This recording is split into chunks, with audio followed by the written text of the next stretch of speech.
Good morning. Thank you so much for being here and for taking time out of your day to come and see me. And hopefully what I'm going to say will help you in some manner. I'm Sally Flaherty.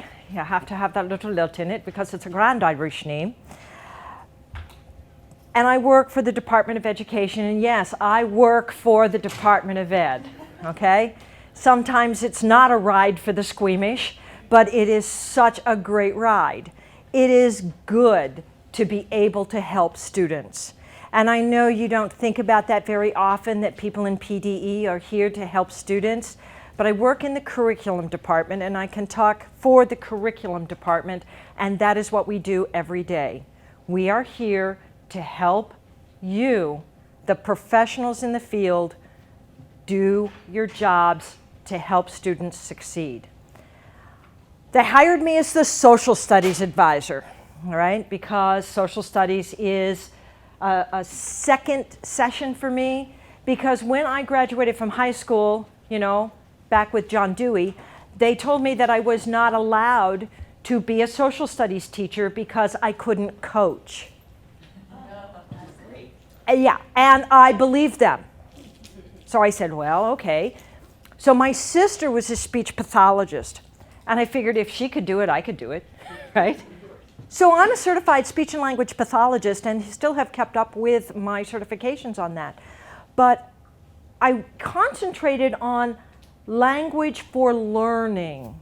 How does a child need language to learn? Which got me into learning. Because as educators, we're in the business of learning. And we had to do a lot of interest in how a child learns, because just because I teach a dog to whistle doesn't mean he can whistle, because he can't, capacity, I tried, it just doesn't work, all right? But maybe it was because it was a Chihuahua, I don't know. So, but I went back to school because apparently going to school is what I do best, and I got my social studies degree, and I'm now the content advisor for social studies. So in the meantime, I got a curriculum degree and I got my administration degree, and I was working with behavior. I'm this close to getting my BCBA, and you know, it's been a convoluted road. We always called it resume building. I worked at a small IU in the West, and anybody here, as you know, and as you are all doing right now, you wear many hats, don't you? And how many times during the day do you have to switch and say, okay, am I the PIMS coordinator now, or I am the data, you get it. Don't be worried about that. That's called resume building, okay? And you will have a resume when you're done as long as your arm, and you will be qualified to do so many things because you have actual experience, okay? So that actual experience in resume building got me into being asked to do the Educator Dashboard Early Warning System Intervention Resource Catalog. We always have long names at PDE. So that's what I also do. I'm not only just the social studies advisor, I'm also the program manager for the Early Warning System Intervention Catalog, otherwise known as the dashboard. Which brings us to data, which brings us to the implementation phase of what I've seen when I'm out in the districts, because I actually do go to districts, and I have been to some of your districts, and we will come and visit you if we are invited. We are not police. They have not given me a badge. I want a badge. There are some days I want a badge. They won't give me a badge. But we are here to help you. If you invite us to come, we will be there to help you. And we are the ones that do the research for you. You don't have time to do research. So if you say to me, what do I need to do for this? I'll say, well, this is what the research says, or I'll get back to you after I do some research. Use me. It's good. That's what I've done here.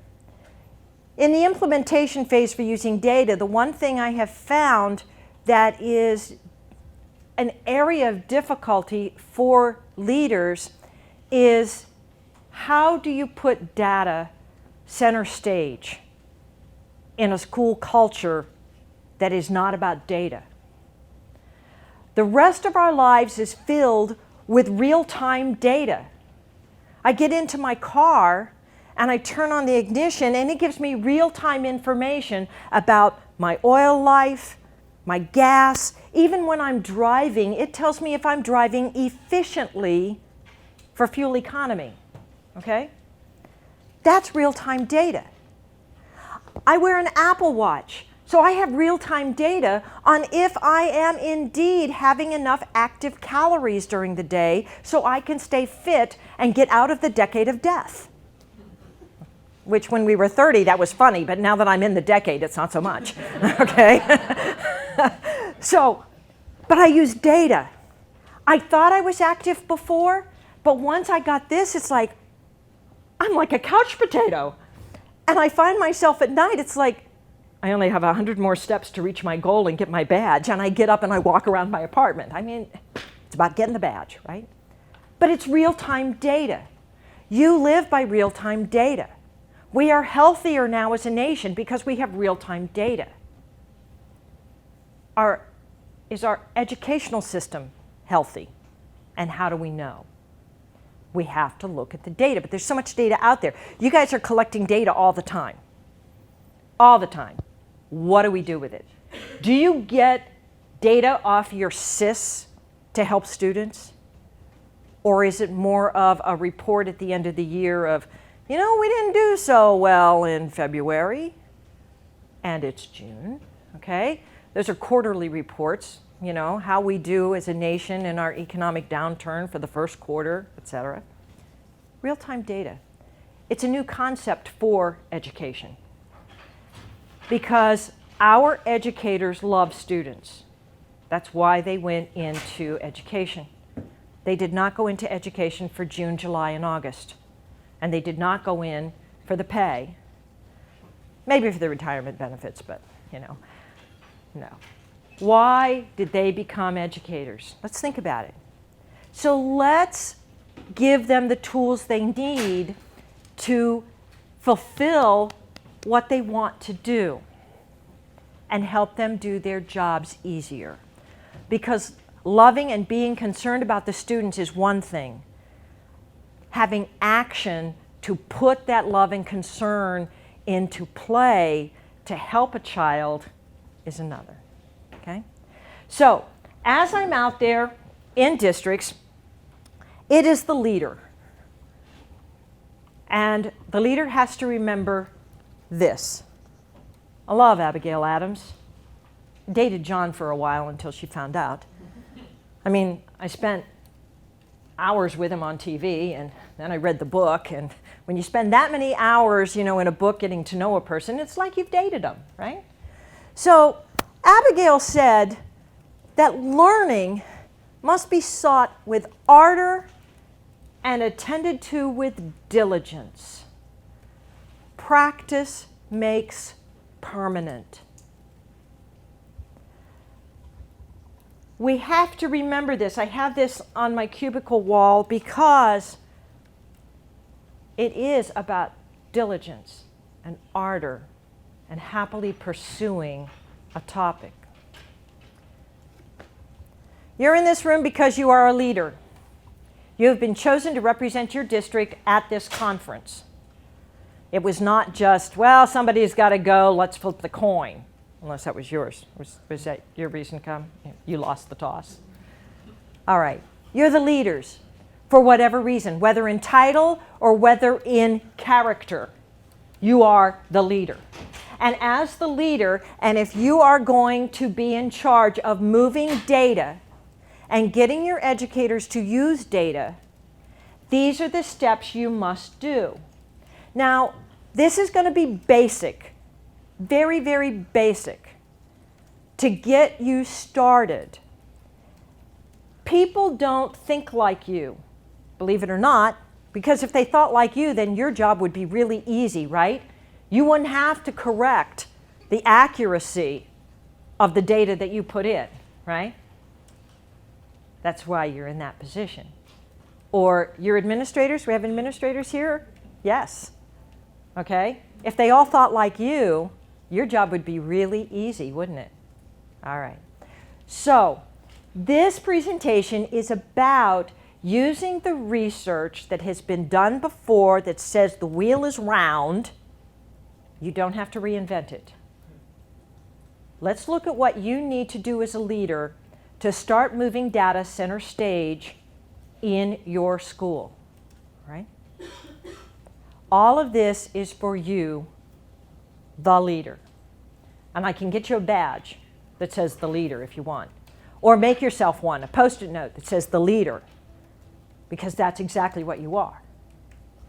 Start small. I want to change the world, but when you look at it, and I change the world of one child, I've changed their world. Think small. Begin with core issues that have validity, that have impact, that have a sense of, I don't want to say urgency. This is urgency, but not an emergency, okay? Start small, begin with a core issue, and this is a piece. Provide a positive climate.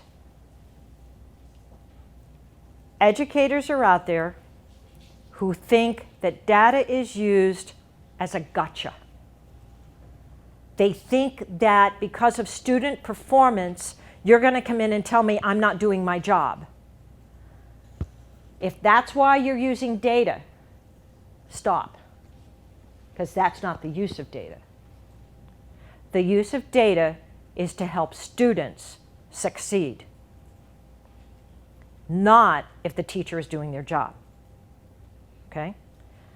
The data tells how a student is doing and how we as adults can change our work, to change our actions to help the child. Okay? So, always provide a positive climate. Disney, happiest place on earth, right? You been there? Yeah, it's about happy for the first day. And then it's like, I can't believe all these people are here. So, happiest place on earth. Do you know what their ratio is of positives to negatives? 70-1. 70-1. For every negative experience, you have to have 70 positives because that's the tipping point. You forget about the negative because you have all of these positives. 70. Now, in your school climate, are you providing 70 positive moments to the one negative? Yeah, it's not easy. But that's what it takes to change that climate to be positive. You have to change your attitude and your wording to look at a positive side of it. So when we had a child that screamed, and that's what he did most of the day, what's the positive in that? He had great lung capacity. All right? You have to start looking at the positives. And you do that as an exercise. What's the positive of this? Right? You are now the leader and the teacher for your staff. Your staff are your students. Okay?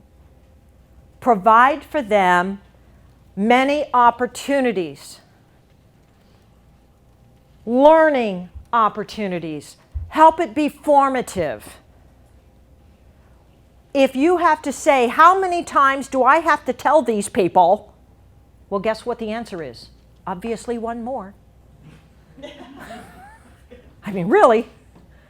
So for every time you stand there and you say, I've told them and I've told them and I've told them. I've told them about data accuracy. I've told them about putting this in the grade book. I've told them. How many times do I have to tell them? Guess what? Obviously one more, because they're not getting it.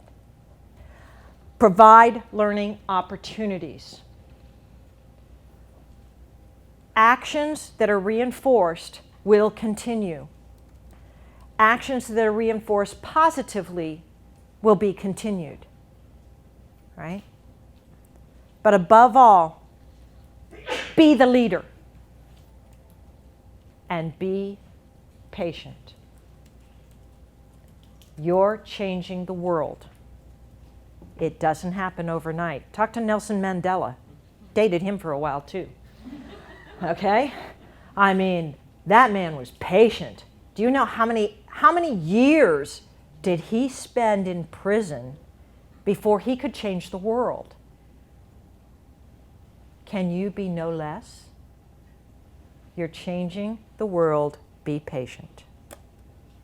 Where do you begin? These are the questions we're going to examine.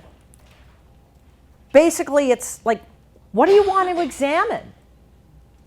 You got to be specific. You've got to spend time sorting it through and saying what you want.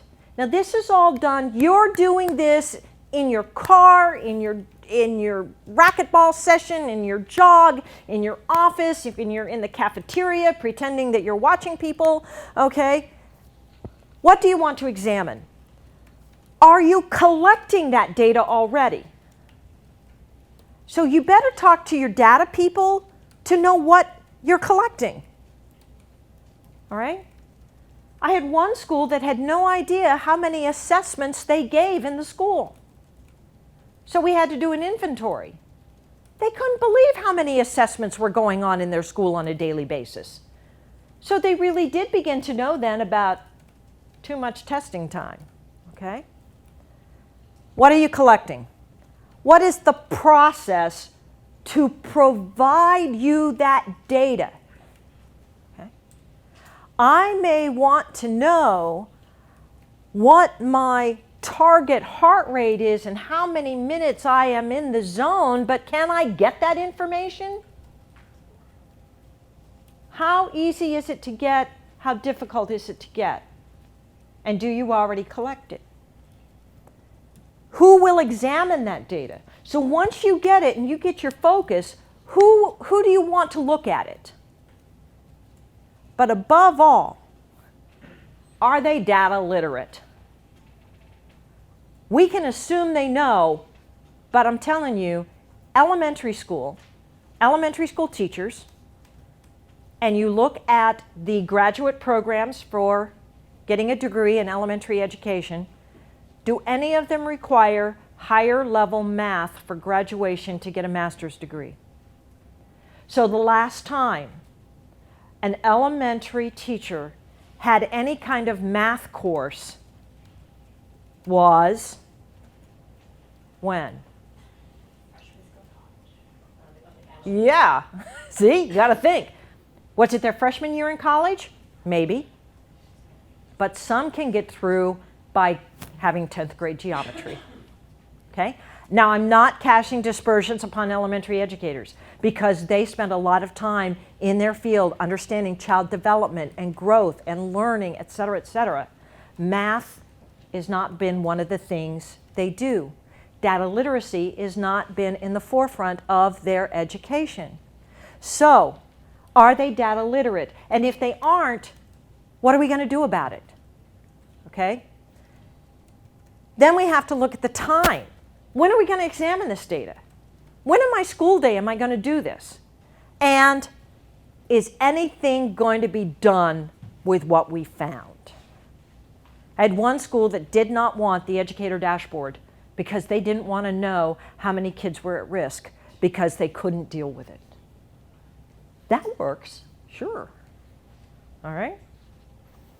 Be ready to do something. So, we're going to look at the research from Dr. Robert Balfons out of Johns Hopkins, and he has done extensive research on children at risk for disengaging in their educational path. We've known them as dropouts, okay? But we know now as early as 5th grade who is at risk for dropping out. We even know with the data of who is at risk in kindergarten by looking at the attendance data in kindergarten. Do you know why? What 5-year-old gets up and gets dressed and comes to school on their own? I know you all did, sure, because you're dedicated lifelong learners. How many of our kids do that? So we get to look at the attendance factors in elementary school because that shows you the culture and the value of education in the family and the community of which they are growing in. Okay? Balfons discovered that the ABCs are attendance, behavior, and course grades. They are not separate, they are intertwined. You have to look at them, but these are the vitals of a healthy educational system. We all have vitals, and when we go to the doctor, that they have learned your temperature, your heart rate, your blood pressure are your vitals. Because if anything is going on in your body that is amiss, it's going to manifest itself in your vitals, correct? These are the vitals for education: attendance, behavior, and course grades. This shows you how healthy your educational system is. So this is the data you're going to want to look at first. Are you collecting this data? If the student is not in school, how can they learn? But if they're not learning, why do they want to come to school? Which comes first? We have a lot of students, and you have to understand human nature. Human nature would rather look bad than stupid. Okay? And our kids are at that point. They learn very, very early that they would rather be bad and be known as a bad guy or a goof-off or a comedian than I can't read, or I can't do the math, or I can't sit still. All right? So which comes first? They want to come to school, but they don't want to look stupid, so they act out. So they become acting out individuals. The data is speaking for the child. The child is not going to come to school and tell you, oh, you know, I feel like I'm not successful at any part of the school day, and so therefore, if I act out, I get to spend most of my day in the principal's office, and then I don't have to deal with Mrs. Flaherty's social studies class. Kid's not going to tell you that. That's way too sophisticated. But when he suddenly acts out the period before Mrs. Flaherty's social studies class, and he does it every day for 2 weeks, what's the data tell you? That there's something about 10 o'clock, you know? So, these are our vitals. Make sure you look at this, look at your data, see that you're collecting this, and how deeply the data you want to go, because this is what's going to tell you. Now, in our educator dashboard, this is what we monitor. And this is what is displayed in red, green, or yellow. Very, very easy. So therefore, when you have data literacy issues, make the data representation as easy as possible. Because, you know, everybody gets red means danger, Will Robinson. Green means we're good to go. Yellow means we can go either way. We have a downward trend, okay? So look at your data and see how well you can represent it. Wait a minute, I just did something there. Okay. There we go. So now, are you collecting that? Are you collecting that data?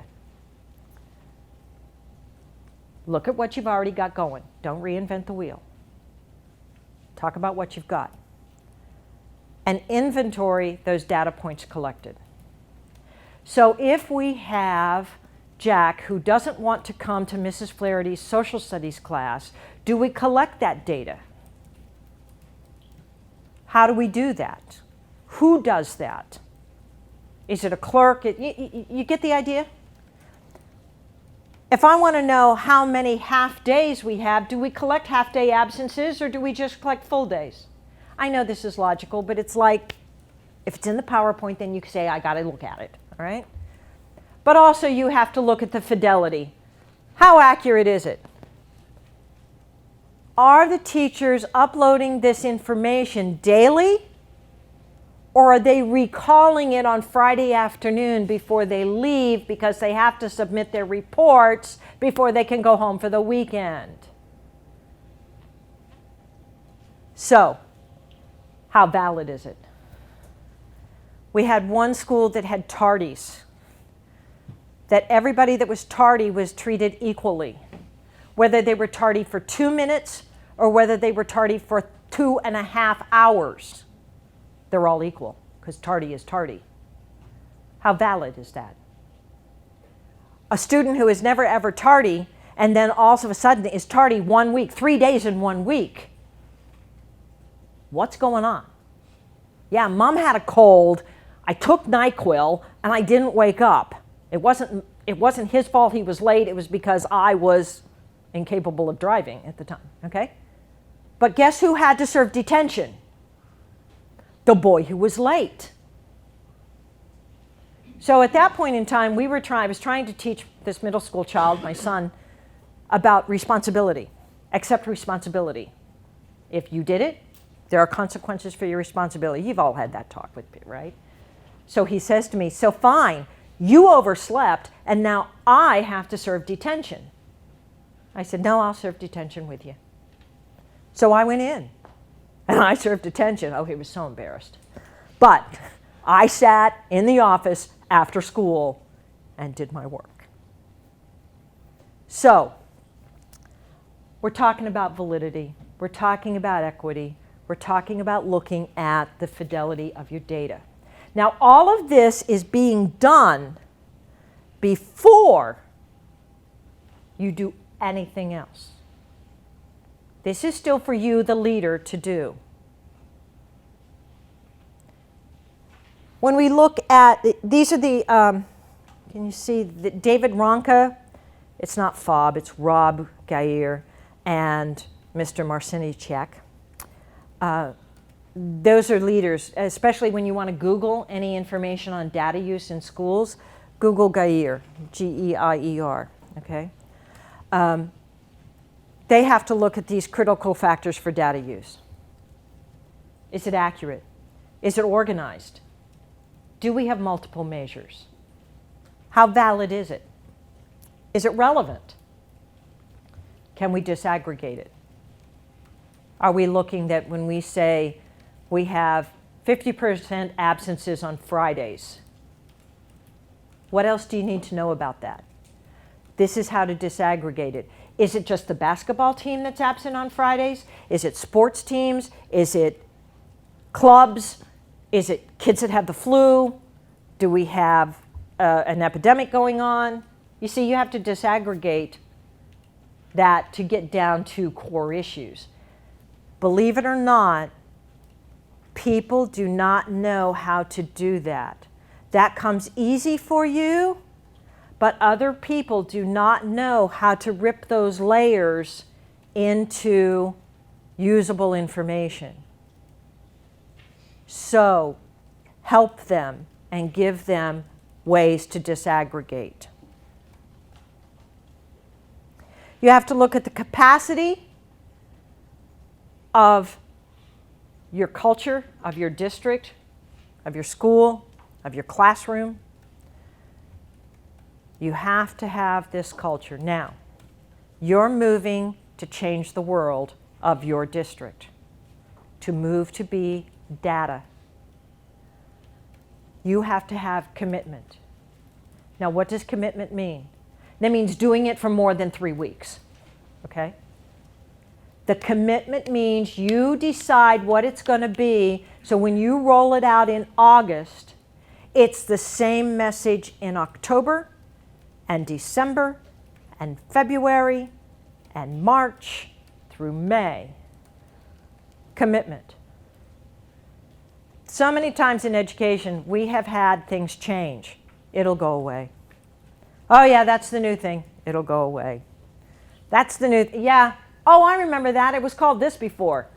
Oh yeah, RTII, MTSS, RTI, multiple systems of sport. It's all the same thing. It's helping students. But people keep hearing it over and over again under different names. They think it's something new. So articulate that vision. Be specific. What is the vision for your district for data use? Get whoever you want in to help you craft that vision. but get it, write it down, articulate it, and share it. And don't change it. The vision in August is still the vision in October, which is still the vision in March, which is still the vision in May. So you do all of this before you ever begin to move your team. Okay? This keeps you on point. This is your compass. Keep referring to it. Publish it. Put it on the walls. It's your guiding compass. They're going to push back because they don't like change, but keep the vision. So you have to have that vision. As the leader, that's yours. What happens if they don't follow the vision? Not that teachers would ever do that. Not that they're, passive aggressive like my family. Oh, well, we just won't talk about it and it'll go away. Okay? Or I'm just going to keep doing what I'm doing. If they want me to change, they'll tell me because I'm special and they want to tell me personally that they mean it. Okay? Think about when you're disciplining a kid and you've been in a classroom. And I was in an early intervention classroom where they went, the teacher's at the desk, and this 3-year-old is just running. And the teacher's going, quit running. I mean it. Quit running. No more. You walk. Quit running. One more time. I mean it. Don't make me get up. I mean, it's like, which time did you mean it? Which time did you mean it? The one where the voice got louder and higher and she rose from her desk. That's when she meant it. Teachers have to know, and your education and your staff has to know, what's the accountability piece? And can you enforce it? Positives. 70 positives. Don't be punitive.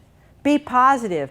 All those teachers that get their reports in on time do not have to stay on Friday afternoon to get them in before they can go home and have a nice, tall, cold one. Start pointing these things out to them. You could do it later, but that's your choice. Start looking at the positives. Everybody that gets their reports in on time or does this or looks at this, then look how this is going to help a child. Keep going back to the vision of we are helping a child.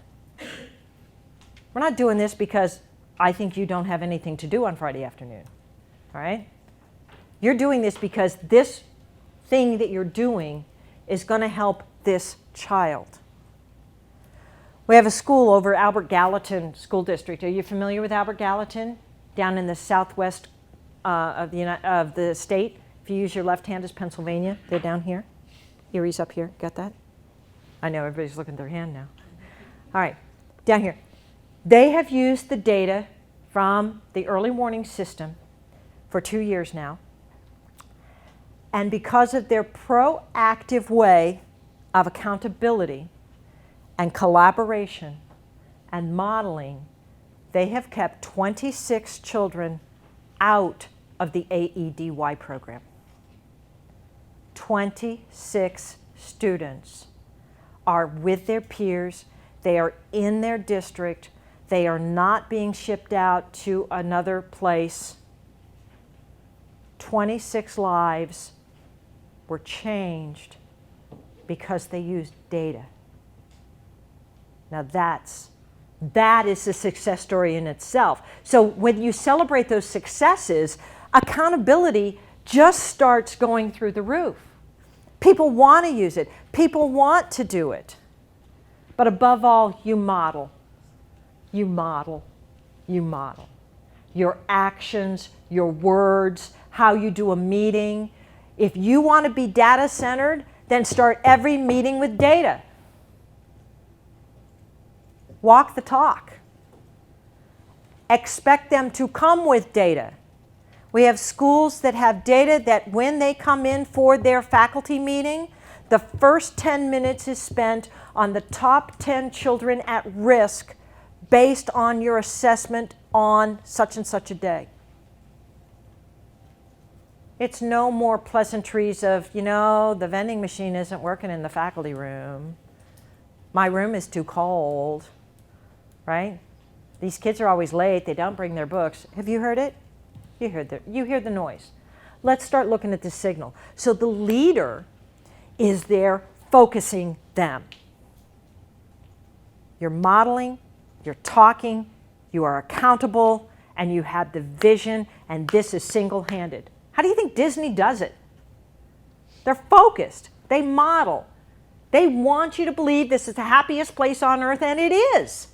So do it. Data is important. Don't put it at the end of the meeting. Don't bring it up at the end of the in-service. And in fact, if you know when your in-services are, which everybody does, right? Figure out for the next year, these are your lesson plans because these are your students, what do you want them to do in these in-services that moves you to this vision? Okay? Model. You don't know how many times I get phone calls because, oh, I've got an in-service next week and I've got an hour I don't know what to do with. Can you come in and talk about something? Sure. That fits into the lesson plan, doesn't it? All right? Okay. What is the process to provide the data for examination? If the printout for your data is in size 5 font with 55 columns on a legal size paper, and my data wizard has to stay and aggregate that for 12 hours, is that something you're going to want to do? That's your choice. That's your choice to answer that. But if you're going to start small, yeah, I don't think I'd do that. All right? Look at what you've already got in place for your student information systems. Many, many student information systems are good, and they do work. We have some. I know MMS has a great thing that's going on to aggregate their data and present it visually. PowerSchool is doing some things to present their data visually, but you have to do that analysis, okay? But they are doing a lot with colors. Colors are easy. I love to look at colors. Again, red means not so good. Green means we're doing good. And then that way you spend time not analyzing the data, but in the discussion for why the data looks that way. Okay? Can't go over how much easy to read is so important. Okay?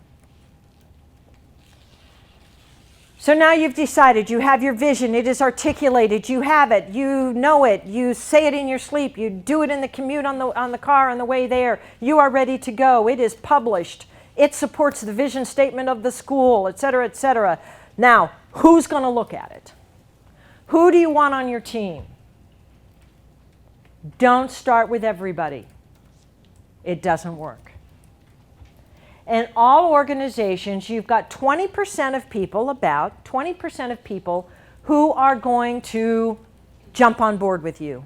They're your go-getters. They're the ones that will embrace change. They're the ones that have different lessons every year. They don't laminate their lesson plans, you know? They don't put the lesson plans in Sharpie and then laminate them. You know the people I mean. You've got your 20%, and you've got to watch there, though, because some people are the ones that will just jump on the bandwagon to be on the bandwagon and not have sustainability to make it work. And everybody's going to say, oh, yeah, you know Sally, she jumps on the next thing, you know? She buys every fad there is, you know? Yeah, I still have a pet rock, all right? It's still alive, too. So, got to look at that.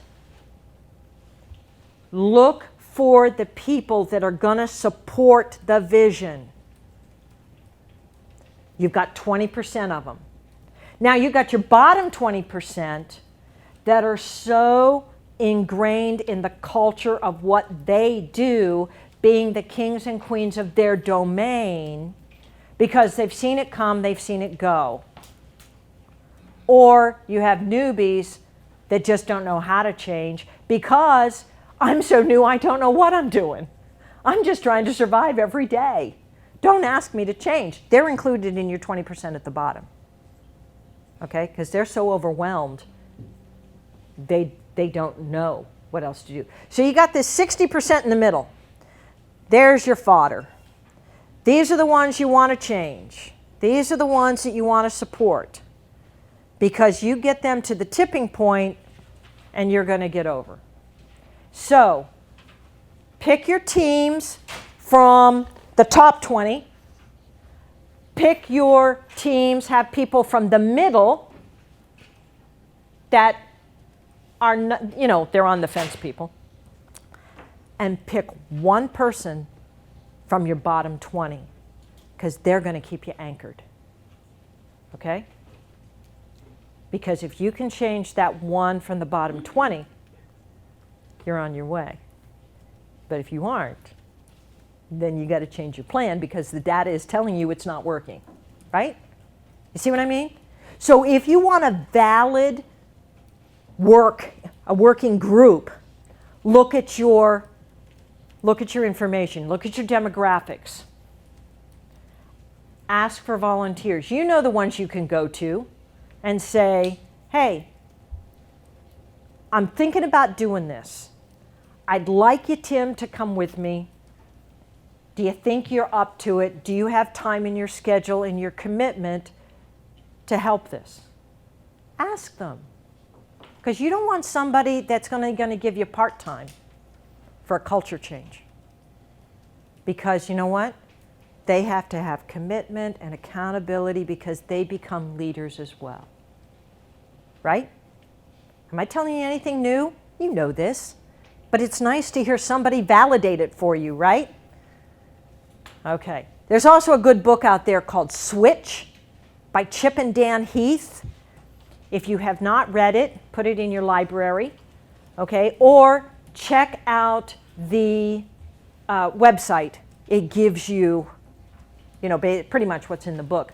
And it's about changing in a culture that doesn't want to change. Very easy reading. I get it on audiobooks, so it helps when I'm biking. Okay? So do that. That's going to help you. But now, with your core team, you are going to provide professional development for them. Build capacity. Just because they're an educator got them the job. Now let's give them the tools they need to do the job well. Okay. Make sure your administration's on board. Talk to them before you even issue one invitation. Start to them about your vision. Get your administration on board. Who else do you need to be on your team? Here's your qualifiers. Critical, has responsibility in the response for the results. Okay? Notice there's no job titles there. I'm not saying get your counselor, get your senior high social studies teacher. Get the people who are critical to help you do that. And it's not by job title. All right? It could be, but usually it's not. Who does what? Now we want you to look at this using data to improve schools. And we have here from REL a wonderful document called Toolkit for a Workshop on Building a Culture of Data Use. You can download it. I'll show you where all the files are to get all this information. But here it is. It's right here, ready to go. They give you recommendations. They give you a slideshow. They give you modules. Hey, the wheel's round. Let's use it. Okay? So, introducing the culture of data. It's here. If you want help with it, REL is here. REL will help you. I will help you. The department will help you. Okay? So, like I said, it's a toolkit. It's ready to go. But you must have an executive champion that sanctions it, that says go, that says, and it's kind of like they coronate you and they bless you that you are the leader, because otherwise you're a loose cannon. Here's what we want the superintendent to do. You have to give them expectations, because these people are CEOs. They have a lot of stuff to do. There's many things. They're managers, they're labor advocates, they are negotiators, et cetera, et cetera. But they will meet you if you give them, this is what I expect of you. And most times they'll meet you on it. And if they don't, then you know what you're dealing with. Get your school board on board, because you know why? Pennsylvania is a locally controlled system. You know what that means? It's a local decision. How many times have you called PDE and they say, well, it's a local decision. And you think it's because we don't want to tell you. We can't tell you. I have people that want me to give them a scope and sequence for social studies from kindergarten to 12th grade. I can't. I can give you recommendations. I can give you examples. But if I give you a scope and sequence, then it becomes a state required scope and sequence, and it's a local decision. That gives you great latitude. It is a local choice based on the culture of your community, what decisions you make for the education of your students. Get your school board on board, okay? Relate to them, because most of your community members that are on board use real-time data. And your school board people use data for their sales, their businessmen in the community, their businesswomen. They live in a data world, even though they may not know it. And they may think the schools work that way too, because they don't know what they don't know, right? Get them on board as your allies, because they're going to be the ones that are going to give you time allocation. They're going to be the ones that will give you funds. They're going to give you the ones that give you the go-ahead to say, this is important. Okay. We're good with this so far? All of this is done before you even have a meeting. You're sharpening your axe. Abraham Lincoln, who took me to the prom, all right, he said that if he had to chop down a tree, he would spend 9 hours sharpening his axe, and the rest of the time cutting down the tree, okay? Prepare, prepare, prepare. So, at this time, now you have the team leader. Now maybe you're going to assign somebody else to be the team leader. You're the cultural leader or the team leader, maybe it's you. But leaders need to know exactly what their responsibilities are. And guess what? Some people do not know that the leader sets the meeting times. Yeah, it's like, I know, you think, well, they know that. But if they knew that, they would do it. But when it's written down, then you can say, well, remember, you're supposed to set the meeting times. Okay? They set the agenda. They establish the norms and the protocol, just as I said that the faculty meetings start with data now. The team leader does that. And of course, you are providing that safe atmosphere for discussion. And that takes an active leader. I have one school, it's a very small school that I know of, that their SAP team is a gossip session, because everybody knows everybody else. And it turns into, oh, well, do you know that she did, and they did this, and now what's the kid going to do? No, that has nothing to do with the facts at hand. And it was up to the team leader to stop it and create a professional atmosphere and not a gossip session, okay? Deliberate action, hard work, determination, produce an effective team. That sounds like the American way, doesn't it? Hard work, determination. It's what we do. Now, also, we've got here a team meeting agenda template. So you can just fill this out and send it out to people. It's already done. There it is.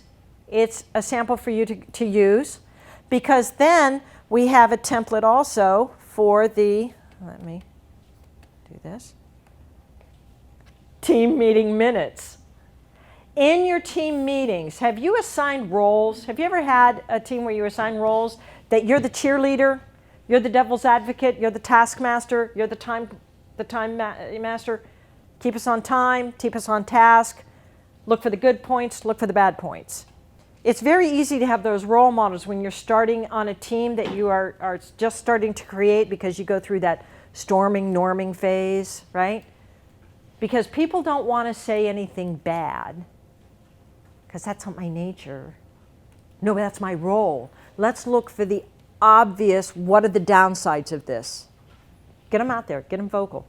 There's things to do for that. Now, this template was brought to you by the Washington State Toolkit. And this is a resource. It's 300 pages. That's why you're not getting it as a handout paper, but I do have the link for you. Data literacy teams, here it is. It's a one-day session, could be two-day session on data literacy for professionals, for education. It has workbooks, it has modules, it has templates. I was really wanting to think about, like taking Washington State off of it and put Pennsylvania on there, but yeah, I'm not doing that. All right? But it's a great toolkit. Here it is. Get your team leader, get your team together, go through this so you're all on the same page and you all use the same vocabulary, so that everybody knows when we speak about this, this is what we mean in this district. And you use that through Toolkit. The other one that works is using data to improve schools. Okay? And this is a great source. And again, it is from the Department of Ed, I believe. No, the American Association of School Administrators. But again, it's in chapters. Why data matters. And it gives you handouts and work and schedules and everything you need to put together professional development for using data in schools. Don't reinvent the wheel. Here it is. Okay. We also have data team meeting steps and structures from the Center for Performance Assessment for data teams. And it gives you everything that you need to help your data team organize here. All right? This is what the Washington State Toolkit used. You're also going to see repeatedly this cycle. Now, going through your course of study to get where you are, you've seen this before. You know this. Other people in your teams may not see this and don't work this way. Do not assume that just because they have a master's degree that they have gone through this course of study. Right? Help them articulate questions, identify the data. Right? Are you going to give them the data you're going to look at? Are we going to look at the issue and then decide what data to look at? Choices for your data team. Okay? Understand the issues.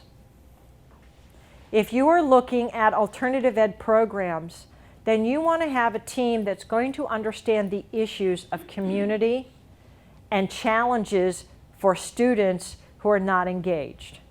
Because if you treat those kids like they're typical learners, have you ever worked with those kids that are disengaged?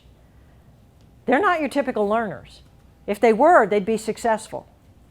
So when you're looking at students who are disengaged and not successful, you have to treat them as they are. They're different. Because otherwise, it's a whole lot like waving to Stevie Wonder. You feel good about it, but he doesn't care. Okay? So think about that. Thanks for getting that. Victoria Bernhardt is another area of research that shows you the different layers to disaggregate data. Now, I know you know this because that's why you are where you are.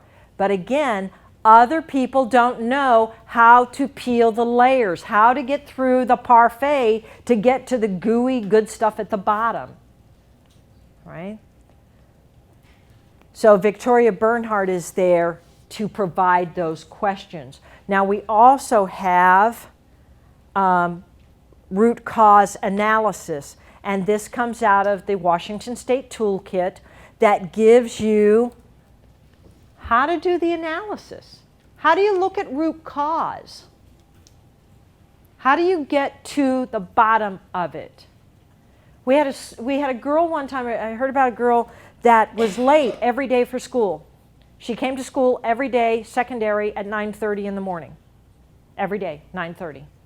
She had in-school suspension. She still came to school at 9:30 in the morning, every day. They gave her out-of-school suspension. She still came to school every day at 9:30. They fined every day, 9:30. Nothing, none of the consequences deterred the tardiness. Till finally, in the exhaustive approach that they did, that was on record in policy, she was sent to AEDY, costing the district money. Till finally somebody asked her why she was late every day at 9:30. She said, "My mom works night work. She doesn't get home till 8 in the morning, and she's exhausted. I get my younger brother and sister up and take them to elementary school so I know they're safe, and then I come to school." Now, how did it get to that point before you started looking at the questions for the data? Start looking for the gooey center at the bottom of the parfait. Sometimes you don't have to go that far, but it's so worth it when you get there. All right?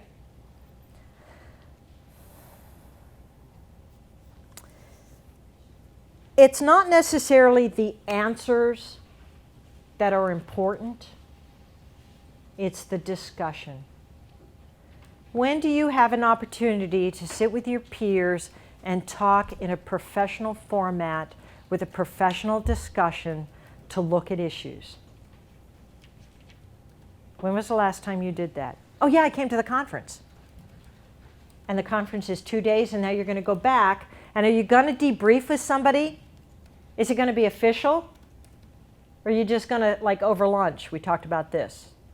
The discussion is what's important. It's always beginning the discussion. Once you know, what do you do? Okay?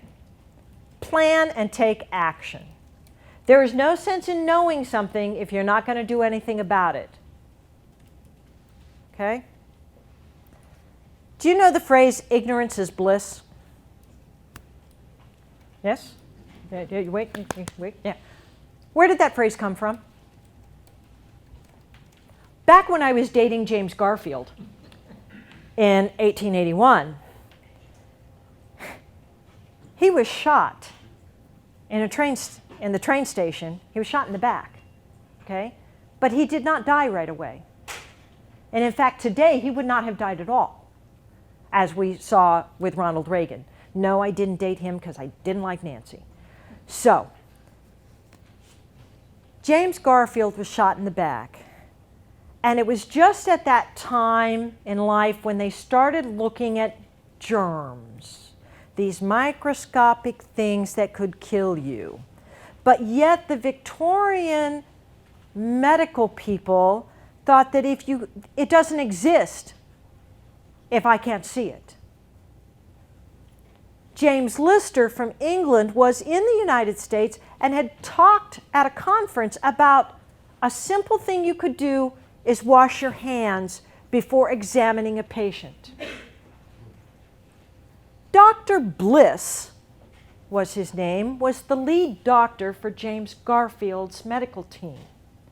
And he said that was bunk.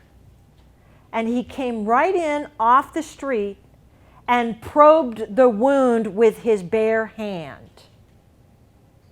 Of course, after he had petted the horse and tied up the horse in, the carriage, right? James Garfield did not die from his wounds. He died from the medical practice that tried to save him. Ignorance is bliss. Plan and take action. Do what needs to be done to have a healthy and vital student engaged in education. Evaluate your results. Is it working? Take notes. If it's not working, guess who has to change? The adults. If you're changing a culture, you have to be the one that takes the actions. Talk about the expectations.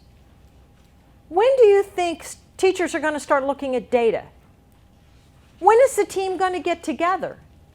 How often do they have to do this? Has anybody ever sent a teenager out to clean the car? Do they clean it to your specifications? Why? I sent my son out to clean the car. I said, clean the car out. It's a mess. My tires were so shiny, the inside still had French fries. All right? What's the expectation? Communicate it so that everybody meets the expectations. Now, we're going to look at the interventions. We have an intervention catalog in our early warning system. And in our early warning system, I don't have it, I gave it away. We have a REL document called the Toolkit for Dropout Prevention. And it's up in their booth, it's spiral bound, it's green, and it is so cool. It has a checklist. It has recommendations, and it has a checklist for each one of the recommendations and how you implement that in your school. Now, if it's a good for dropout, it's good for every student. Every student, because we want every student engaged, all right? And sometimes when we look for interventions, we have to look at these 5 areas. You have to look at an intervention that is systemic. Is it something we can change because our policies may be wrong? Is it social? Kids have graffiti because it's a social issue. They don't have social skills. It's academic, it's community, or it's personal. Those are the areas to look at when you're looking at interventions based from the data. Everybody has an intervention catalog in their heads. Your school has resources they go to regularly to help students, but it's kept in your head, and it's kept in your head. And collectively, we have a catalog. What we are advocating for you to do is write it down. We have a template and a spreadsheet that you just fill out, and that is a composite then of everybody's knowledge. It can't replace a person, but it helps support it. So look for your resources, okay? Make your data-driven decisions, and you are going to be looking for continuous improvement. I like looking at scoring guides because they are a self-assessment, okay? And this is from the Education for the Futures Initiative. Look where you are, and it gives you the roadmap of where you want to be and what it looks like. So that when I say clean the car, it means get the French fries out of the back seat. Okay? Access to all training materials, okay, are on the SAS website. Are you familiar with SAS? Okay. They're on the SAS website. I have put them into the professional learning community for the early warning system, the EWS. So you're going to also look, you're going to look there. You are also going to look up here at the REL for using student achievement data to support instructional decision making. Again, REL has given us what we need. They've given us a common vocabulary, they give us recommendations, and they help a district implement it. It's all right here. So your professional development now, once you get them to read the data, what do we do with the data? It's here, okay? So check out REL, check out all of these. All of these documents are in the SAS site. There we are. Just click them, download them. Or you can just go to the REL site and look at their resources. Okay? So, giving you a basic of everything you need to do to start, reinforcing what you do, and we are here to assist you in any way we can. Invite us to come in and we will help you. We are there to make you look good. PDE is not going to come in and do the professional development for you. We're going to be there to help you provide the professional development. So this comes from within. Culture and using data comes from within. We are here to help you be the leader and be and do and change the world like you want to. Okay? So anything I can do to help you, please let us know. Please check out the REL booth. And thank you very much.